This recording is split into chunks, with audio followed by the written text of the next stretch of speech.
আসসালামু আলাইকুম বন্ধুরা, আজ আমি আপনাদের একটা অন্যরকম রেসিপি করে দেখাবো। আর সেটা হচ্ছে লাউয়ের দোলমা। লাউ দিয়ে যে এত মজার এবং এত ভিন্ন ধরনের একটা রেসিপি তৈরি করা যায় তা আমারও কিন্তু জানা ছিল না। পাহাড়ি একটা ভিডিও দেখে আমি এই লাউয়ের দোলমাটা রান্না করেছি। আপনাদের সুবিধার্থে পুরো ভিডিওটা আমি সুন্দর করে আজকে এখানে পরিবেশন করব। তার জন্য আমি এখানে একটা লাউ নিয়ে নিয়েছি। আর আমি অল্প করেই করেছি, যেহেতু আমি এটা প্রথম করলাম, কিন্তু এত মজা ছিল জানলে আমি আরও বেশি করে করতে পারতাম। যাই হোক, আজকে আমি এখানে এক টুকরো লাউ নিয়ে নিয়েছি। এই লাউটা এখন খুব ভালো করে ছুলে নিব। লাউটা একটু সবুজ সবুজ থাকে, সেরকমভাবেই ছুলে নিতে হবে। এর জন্য আমি একটা পিলার নিয়ে নিয়েছি। পিলার দিয়ে ছুললে লাউটা কিন্তু উপরের অংশটা সবুজ সবুজই ভাব থাকে। আর যারা বটি দিয়ে ছুলেন তারা অবশ্যই একটু পাতলা করে ছুলবেন, যাতে লাউয়ের সবুজ সবুজ ভাবটা থেকে যায়। এই তো আমি এভাবে পিলার দিয়ে পুরো লাউটা খুব ভালো করে ছুলে নিলাম। এখন এই লাউটা আরেকটা সেকেন্ড স্টেপে যাব। এভাবে ছোলার পর লাউটা আমি এখন পানিতে সিদ্ধ করে নেব। তার জন্য একটা ড্যাগে গরম পানি বসিয়ে তারপর লাউটা দিয়ে দিলাম। জাস্ট 15 থেকে 20 মিনিট লাউটা একটু নরম নরম হলেই তারপর নামিয়ে নিতে হবে। এতে করে আমি যে লাউয়ের দোলমাটা করব সেটা করতে অনেক সুবিধা হবে। এই তো আমার লাউয়ের ইয়েটা সিদ্ধ হয়ে গেছে। লাউটা যখন সিদ্ধ হয়ে যাবে তারপর এরকম নামিয়ে পানিটা ঝরিয়ে ঠান্ডা করে নেব। আর আমি লাউয়ের সাথে বেশ কিছু পটলও নিয়ে নিয়েছিলাম। পটলেরও কিছু দোলমা করে ফেলবো লাউয়ের সাথে।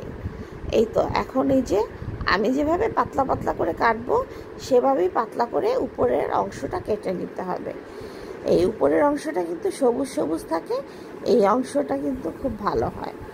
বিচির অংশটা নিব না, শুধু উপরের মোটা চামড়াটা যে থাকে সেই অংশটা দিয়ে এই লাউয়ের দোলমাটা করতে হবে।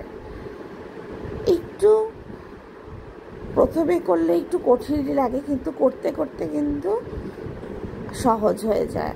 আর পাহাড়িরা এত সহজে এই তরকারিটা খেয়ে থাকে, ওরা কিন্তু কোনো তেল মশলা ছাড়াই এভাবে লাউয়ের এইরকম রেসিপিটা করে খায়।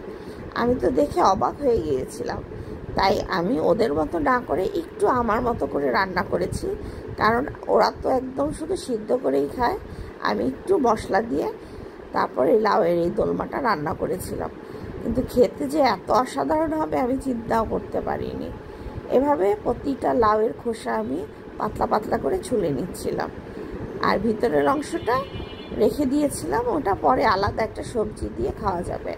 এভাবে আমি পটলের ভিতরটাও বিচিগুলি ফেলে দিয়ে নিয়েছিলাম। এই তো আমার এখন কিন্তু লাউয়ের দোলমার দ্বিতীয় স্টেপের কাজটাও প্রায় শেষ।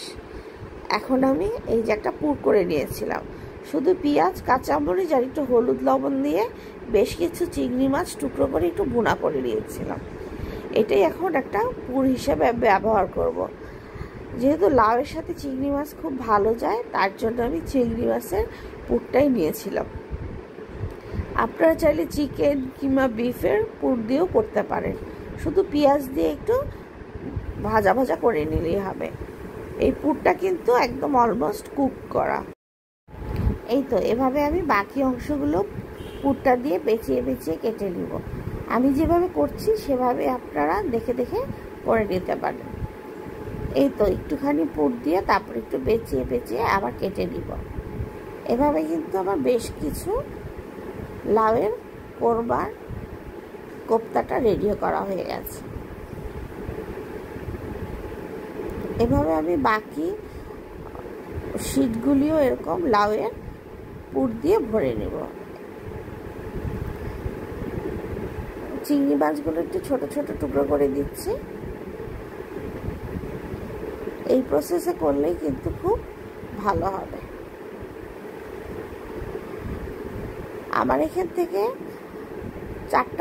একটা লাউয়ের টুকরা থেকে কিন্তু 5 থেকে 4টা শীট বের হয়। সেই শীটগুলি দিয়ে কিন্তু 2টা থেকে 3টা করে শীট তৈরি করা যায়। এভাবে বেশ কিছু কিন্তু পুর আমি ভরে লাউটাতে পুরে ভরে নিয়েছিলাম।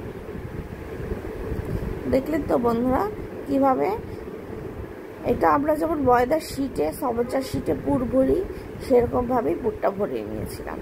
এই তো এখন পটলের ভিতরেও আমি পুরগুলো ভরে নিচ্ছি। এভাবে পুরগুলো ভরে এখন আমি যাব গিয়ে পরবর্তী স্টেপে, যেখানে কিন্তু রান্নাটা হবে। এভাবে আমি একটা একটা স্টেপ কিন্তু ফিল আপ করে নিলাম।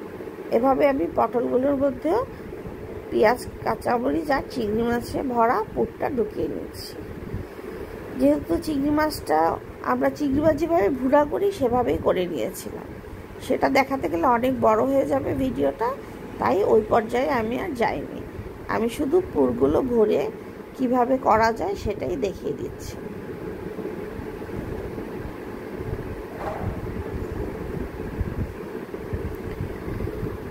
লাউটা কিন্তু অনেকটা সিদ্ধ হয়, তার জন্য এখন যে পর্যায়ে যাব সেটা করতে বেশি সময় লাগবে না। চুলায় বসিয়ে 15 থেকে 20 মিনিট ওয়েট করলেই হয়ে যাবে। এই তো যেই হাঁড়িতে আমি সিদ্ধ দিয়েছি সেই হাঁড়িতেই আমি এখন লাউগুলো সুন্দর করে সাজিয়ে দিলাম, পুরে ভরা লাউগুলো, সাথে পটলগুলো দিয়ে দিলাম। আর যাতে হাঁড়িটা পুড়ে না যায় তরকারিটা, তার জন্য সামান্য একটু তেল দিয়ে দিলাম। আর যেহেতু লাউটা অর্ধেক সিদ্ধ হওয়া আছে তার জন্য আরেকটু সিদ্ধর জন্য আমি আরেকটু পানি দিয়ে দিব। এখানে আমি ঠান্ডা পানি দিয়েছি, প্রায় হাফ কাপের মতো ঠান্ডা পানি দিয়ে দিলাম। এই পানিটা দিয়ে এখন চুলার জালটা মিডিয়াম রেখে ঢাকনা দিয়ে ঢেকে আধা ঘন্টা অপেক্ষা করব। এভাবে আস্তে আস্তে কিন্তু আমার রান্নাটা হয়ে যাবে। এই তো পানিটাও শুকিয়ে গেছে আর তেলটাও একটু উপরে ভেসে উঠেছে, মানে আমার রান্নাটা কিন্তু অলমোস্ট হয়ে গেছে। এই পর্যায়ে আপনারা চাইলে একটু উল্টিয়েও দিতে পারেন, তাহলে কিন্তু দুই সাইডটি ভালো করে রান্না হয়ে যাবে। এভাবে আমার ঝোলটা যখন একদম শুকিয়ে এসেছে তখনই আমি চুলা থেকে নামিয়ে তারপর পরিবেশন করে দিয়েছি। আর এই রান্নাটা যে এত অসাধারণ কি বলবো, আমার মুখে এখনও লেগে রয়েছে, খুবই মজাদার। আপনারা অবশ্যই এরকম নতুন একটা রেসিপি অবশ্যই তৈরি করে খেতে পারেন। যারা পটলের দোলমা পছন্দ করেন তারা কিন্তু এভাবে লাউয়ের দোলমাটাও করে খেতে পারেন। আর আমি যে জায়গায় পানি দিয়েছি এই জায়গাটায় কিন্তু অনেকে নারকেলের দুধও দিয়ে থাকে, সেটাও কিন্তু অনেক সুস্বাদু হয়। এই তো আমি একটু লাউয়ের দোলমাটা ভাতের সাথে মেখে নিলাম, খুবই সুস্বাদু হয়েছে। আর লাউটা এত নরম হয়েছে যে কি বলবো, খুবই মজাদার একটা তরকারি। এটা ছিল ভিন্ন রকম এক লাউয়ের রেসিপি।